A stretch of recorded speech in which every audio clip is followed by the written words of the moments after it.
Welcome to our channel APs study material. आज हम लोग हिस्ट्री का लेसन प्लान 5th देखने वाले हैं कि कैसे बनाते हैं। ठीक है, तो सबसे पहले लेफ़्ट हैंड साइड में हम दिनांक डालेंगे। ठीक है, जो भी डेट होगी वो विषय डालेंगे।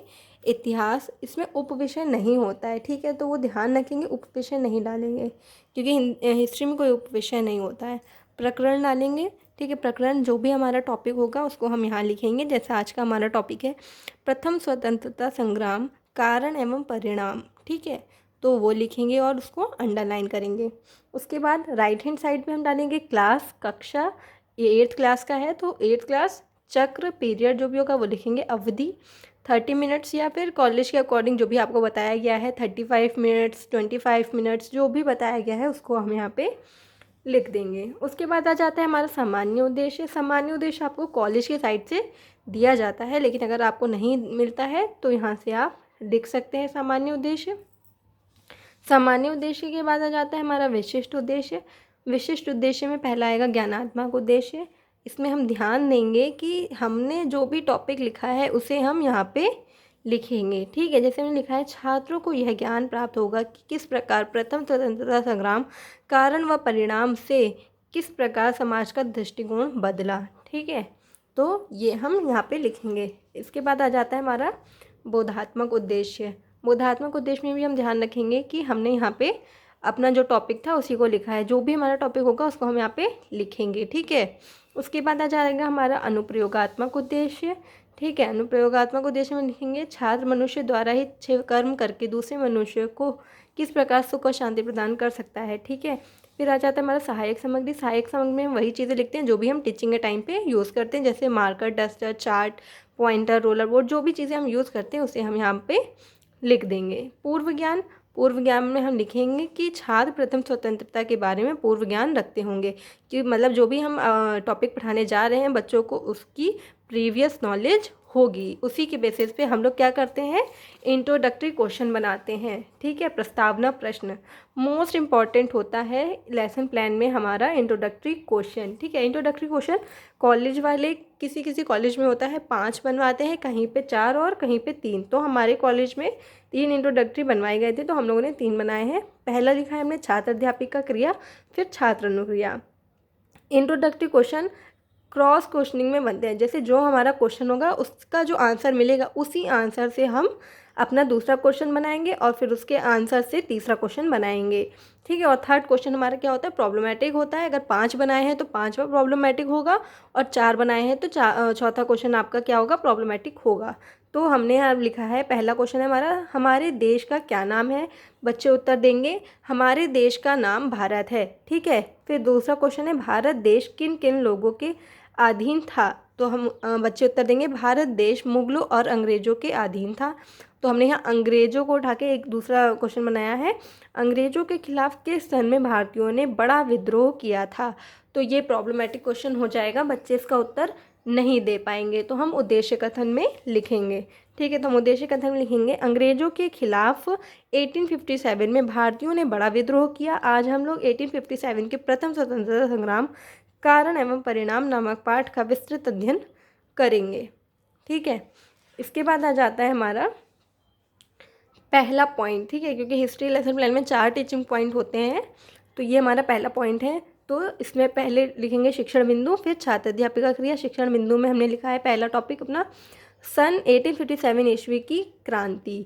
ठीक है, तो इसमें 2 क्वेश्चन बनाएंगे। पहला क्वेश्चन हमने बनाया कि भारत से अंग्रेजों के शासन को हटाने का पहला संगठित प्रयास किस सन में हुआ था। ठीक है, तो बच्चे इसका उत्तर देंगे। फिर दूसरा क्वेश्चन हम पूछेंगे प्रथम स्वतंत्रता संग्राम किसे कहते हैं, तो बच्चे इसका अस्पष्ट उत्तर देंगे। उसके बाद हमें क्या करना है, स्पष्टीकरण कथन देना है। ठीक है, और ध्यान रखेंगे जितना भी हमारा पेज नीचे बचेगा वो पूरा हम फिल कर देंगे। ठीक है, तो यहाँ पे हमने स्पष्टीकरण कथन दिया है कि लॉर्ड डलहौजी के बाद 1856 में लॉर्ड कैनिंग भारत में अंग्रेजों का अंतिम गवर्नर जनरल था। 1856 तक गवर्नर जनरलों ने अपनी विभिन्न नीतियों के कारण भारत पर विजय लगभग पूर्ण कर ली थी। भारत में विदेशी शासन छल बल, सैन्य बल तथा अर्थ बल पर टिका हुआ था, किंतु 1757 में प्लासी युद्ध के समय से ही किसानों, कारीगरों, शिल्पकारों, राजाओं और सिपाहियों के अंग्रेजों के बीच विवाद उत्पन्न होने लगे। लगभग 150 वर्षों में अंग्रेज शासकों ने सभी भारतीय संस्थाओं में राजनैतिक, धार्मिक, सामाजिक, न्यायिक दखल दिया। इससे भारत में प्रमुख वर्ग वालों को सीधे ठेस पहुंची और शासक एवं जनता के बीच संदेह का माहौल बन गया। यही 1857 के क्रांति के रूप में सामने आया। इसके निम्नलिखित 4 कारण थे: आर्थिक, राजनीतिक, सामाजिक और धार्मिक और सैन्य कारण। ठीक है, तो ये हमने यहाँ पे लिखा। इसके बाद अब नेक्स्ट पेज पे 4 कॉलम बनाएंगे। पहला हमारा होगा छात्र प्रतिक्रिया, फिर शिक्षण विधि, फिर सहायक सामग्री और फिर शामपट कार्य। तो जो हमने ये यहाँ पे क्वेश्चन पूछा था, ठीक है, जो हमारा पहला क्वेश्चन था उसका बच्चों ने उत्तर दिया, तो हम यहाँ पे उसके सामने लिखेंगे कि 1857 ईस्वी में। फिर दूसरा जो क्वेश्चन था उसका बच्चों ने अनक्लियर उत्तर दिया, तो यहाँ लिखेंगे अस्पष्ट उत्तर। फिर हमारा नीचे स्पष्टीकरण के सामने हम लिखेंगे सभी छात्र ध्यानपूर्वक सुनेंगे। ठीक है, इसके बाद आ जाता है हमारा शिक्षण विधि। तो शिक्षण विधि में प्रश्नोत्तरी विधि, जहाँ पे हम प्रश्न पूछ रहे हैं वहाँ पे लिखेंगे। फिर स्पष्टीकरण के सामने हम लिखेंगे व्याख्यान विधि। ठीक है, सहायक सामग्री में जो भी हमने सहायक सामग्री यूज़ करी है उसको हम इस यहाँ पे लगा देंगे। जैसे हमने यहाँ पे जो भी लगाया उसके ऊपर लिख दिया है। ठीक है, यहाँ पे लॉर्ड डलहौजी की फ़ोटो है तो हमने वो लगा दी है। ठीक है, इस तरीके से आप लगा सकते हैं। ठीक है, उसके बाद आ जाता है हमारा शामपट कार्य। शामपट कार्य में जो भी हमने पढ़ाया है, स्पष्टीकरण दिया है, उसी से चीज़ें लिखते हैं। ठीक है, जैसे हमने यहाँ लिखा है लॉर्ड डलहौजी के बाद 1856 में लॉर्ड कैनिंग भारत में अंतिम गवर्नर जनरल था। ठीक है, इसके बाद आ जाता है हमारा दूसरा पॉइंट क्या है हमारा? शिक्षण बिंदु है आर्थिक कारण। ठीक है, अब पहला क्वेश्चन हमने यहाँ पे बनाया है, भारत से इंग्लैंड में कौन सा कच्चा माल भेजा जाता था? बच्चे उत्तर देंगे इसका। नेक्स्ट क्वेश्चन हम पूछेंगे, भारत की उद्योग स्थिति क्यों क्षीण हो गई थी? तो ये अस्पष्ट उत्तर होगा, तो और यहाँ हम स्पष्टीकरण कथन देंगे। ठीक है, तो हमने यहाँ पे लिखा हुआ है, भारत से जाने वाले कच्चे माल को इंग्लैंड में मशीनों की सहायता से ज़्यादा सस्ती वस्तुएं बनाकर भारत में ऊंचे दामों पर बेचा जाता था। ऊंची दरों पर करों के कारण भारतीय वस्त्र उद्योग निर्यात बहुत प्रभावित हुआ। भारतीय शिल्प की दशा बिगड़ती गई। अंग्रेजों ने इसके विकास के लिए बिल्कुल ध्यान नहीं दिया। अकाल एवं गरीबी के कारण किसानों में असंतोष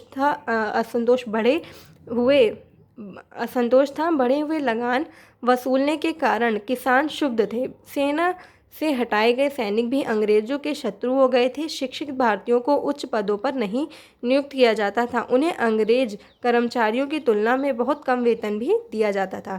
ठीक है, ये हमारे स्पष्टीकरण कथन हो गया। उसके बाद हमने यहाँ पे क्या किया, सेम वैसे ही 4 बनाएंगे कॉलम, छात्र प्रतिक्रिया, शिक्षण विधि, सहायक सामग्री और शामपट कार्य। यहाँ पे हमने पहले क्वेश्चन के सामने लिखा कपास तथा नील और दूसरे क्वेश्चन के सामने अस्पष्ट उत्तर। ठीक है, इसके बाद आ जाएगा हमारा, लिखेंगे सभी छात्र ध्यानपूर्वक सुनेंगे स्पष्टीकरण के सामने। फिर शिक्षण विधि में हम लिखेंगे प्रश्नोत्तरी विधि और स्पष्टीकरण के सामने व्याख्यान विधि।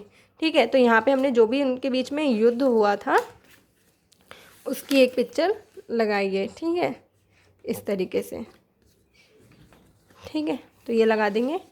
फिर आ जाएगा हमारा शामपट कार्य। शामपट कार्य में हम लिखेंगे शिक्षित भारतीयों को उच्च पदों पर नियुक्त नहीं किया जाता था।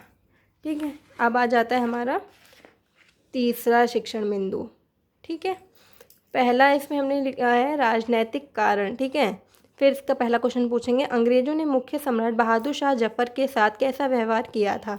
ठीक है, फिर दूसरा क्वेश्चन, किस नीति के तहत देशी राज्यों को ब्रिटिश राज्य में मिलाया जाता था? ठीक है बच्चे, इसका स्पष्ट उत्तर देंगे और हम यहाँ पे इसका स्पष्टीकरण कथन देंगे। ठीक है, तो हमने यहाँ लिखा है, यद्यपि भारत में राजनीतिक सत्ता वास्तविक रूप से अंग्रेजों के हाथ में थी, फिर भी शासक दिल्ली के मुगल बादशाह के नाम पर ही चलता था। सन 1835 ईस्वी में कंपनी के सिक्कों से मुगल सम्राट का नाम हटाकर उनका अपमान किया। लॉर्ड डलहौजी की विलय नीति के तहत देशी राज्यों को ब्रिटिश राज्य में किसी न किसी बहाने से मिलाया जाता था। इससे देशी राज्य का अस्तित्व खतरे में पड़ गया। भारतीय शासन ऊंचे पद प्राप्त नहीं कर सकते थे। उनकी योग्यता का आदर नहीं होता था, जिससे भारतीयों के बीच अविश्वास व असंतोष बढ़ता गया।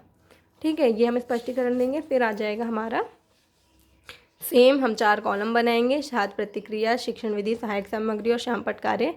पहले क्वेश्चन के सामने लिखेंगे अपमानजनक। ठीक है, फिर दूसरा को जो क्वेश्चन हमने पूछा उसके सामने लिखेंगे अस्पष्ट उत्तर और स्पष्टीकरण के सामने सभी छात्र ध्यानपूर्वक सुनेंगे। फिर आ जाएगा हमारा शिक्षण विधि, प्रश्नोत्तरी विधि और स्पष्टीकरण के सामने व्याख्यान विधि। सहायक सामग्री में हमने बहादुर शाह जफर के बारे में बताया है, तो यहाँ पे हम उनकी फ़ोटो लगा देंगे, ठीक है, इस तरीके से। उसके बाद आ जाता है श्यामपट्ट कार्य। श्यामपट्ट कार्य हमने लिखा सन 1835 ईस्वी में कंपनी के सिक्कों से मुगल सम्राट का नाम हटाकर उनका अपमान किया गया, ठीक है। इसके बाद आ जाता है हमारा चौथा टीचिंग पॉइंट। इसमें लिखा है हमने शिक्षण बिंदु में सामाजिक और धार्मिक कारण। छात्र अध्यापक क्रिया में पहला क्वेश्चन, अंग्रेज भारतीयों को कैसा समझने लगे थे। फिर दूसरा क्वेश्चन, ईसाई मिशनरी क्या करने लगे थे। इसका स्पष्टीकरण हम देंगे। अंग्रेज भारत की अशिक्षा, सामाजिक अनेकता तथा व्याप्त कुरीतियों के साथ साथ आर्थिक पिछड़ेपन और भारत पर शासनाधिकार स्थापित होने से भारतीयों को तुच्छ समझते थे। सामान्य लोगों को पाश्चात्य शिक्षा दिलाना भारतीयों को ईसाई बनाने की अंग्रेजों की चाल समझी जाने लगी। अंग्रेजों द्वारा प्रारंभ की गई रेल और डाक व्यवस्था को भारतीयों ने अपने धर्म के खिलाफ तथा ईसाई धर्म के प्रसार की चाल समझा। ईसाई मिशनरी हिंदू और मुसलमानों का धर्म परिवर्तन करने लगे तथा हिंदू धर्म तथा इस्लाम की खुली निंदा करने लगे। ब्राह्मण तथा मौलवी पाश्चात्य शिक्षा के प्रसार व प्रभाव के कारण अपनी पकड़ तथा प्रभाव को कम होने की आशंका करने लगे। सन 1850 में कंपनी ने एक कानून पास किया कि जो ईसाई हो जाएगा उसे उसके पैतृक संपत्ति का भागीदार बनाया जाएगा, ठीक है। ये स्पष्टीकरण हमने दिया। इसके सामने हम सेम 4 कॉलम बनाएंगे। छात्र प्रतिक्रिया, शिक्षण विधि, सहायक सामग्री और श्यामपट्ट कार्य।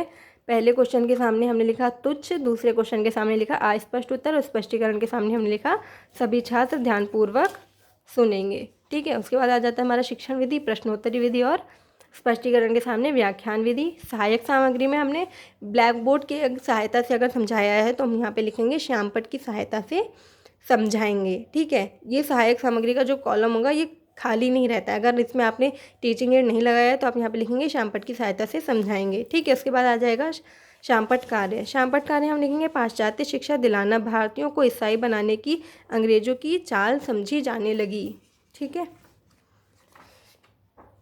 इसके बाद आ जाएगा हमारा बोधात्मक प्रश्न। जो भी हम 4 टीचिंग पॉइंट बनाते हैं उन्हीं से हम 4 क्वेश्चन बनाते हैं जो हमारे बोधात्मक प्रश्न होते हैं, ठीक है। तो पहले टीचिंग पॉइंट से हमने लिया 1857 ईस्वी की क्रांति के 2 कारण बताओ। फिर उसके बाद हमने लिया सेना से हटाए गए सैनिक अंग्रेजों के क्या हो गए थे। फिर हमने लिया सन 1835 ईस्वी में कंपनी ने क्या किया था। फिर सन 1850 में कंपनी ने कौन सा कानून पास किया था। फिर आ जाएगा हमारा श्यामपट्ट कार्य। या श्यामपट्ट कार्य में हम लेफ्ट हैंड साइड में दिनांक, विषय और प्रकरण डालेंगे। टॉपिक हमेशा अंडरलाइन होगा हमारा। फिर राइट हैंड साइड पर कक्षा, चक्र, अवधि डालेंगे, ठीक है। फिर उसके बाद जो हमारे आंसर होंगे उनको हम इस तरीके से देंगे, ठीक है, यहाँ पे लिखेंगे और जो भी हमारे आंसर होंगे उनको हम इस तरीके से लिख देंगे। फिर आ जाता है हमारा पर्यवेक्षण। पर्यवेक्षण में हम लिखेंगे छात्र अध्यापिका छात्रों को श्यामपट्ट पर किए गए कार्य को अपनी उत्तर पुस्तिका में उतारने का निर्देश देते हुए निरीक्षण करेगी। उसके बाद आ जाएगा हमारा पुनरावृत्ति प्रश्न। पुनरावृत्ति प्रश्न जो भी हम अपने 4 टीचिंग पॉइंट थे उन्हीं से हम 4 क्वेश्चन ये बनाएंगे, ठीक है। और पुनरावृत्ति प्रश्न राइट रॉन्ग भी हो सकते हैं, मैच द फॉलोइंग्स हो सकते हैं या फिर इन द ब्लैंक्स हो सकते हैं। तो यहाँ पे हमने रिक्त स्थान टाइप में लिया है। जो भी हमने 4 टीचिंग पॉइंट लिए थे उन्हीं से ये 4 बनाए हैं। जैसे पहला क्वेश्चन है लॉर्ड डलहौजी के बाद डैश में लॉर्ड कैनिंग भारत में अंग्रेजों का अंतिम गवर्नर जनरल था। दूसरा है शिक्षित भारतीयों को उच्च पदों पर नहीं नियुक्त किया जाता था।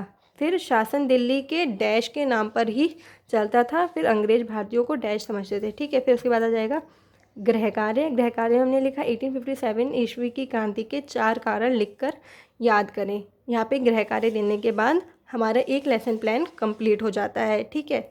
उम्मीद है अगर इस वीडियो से आपको अपना लेसन प्लान बनाने में हेल्प मिलेगी तो चैनल को लाइक करें, शेयर करें एंड सब्सक्राइब करें। Thank you.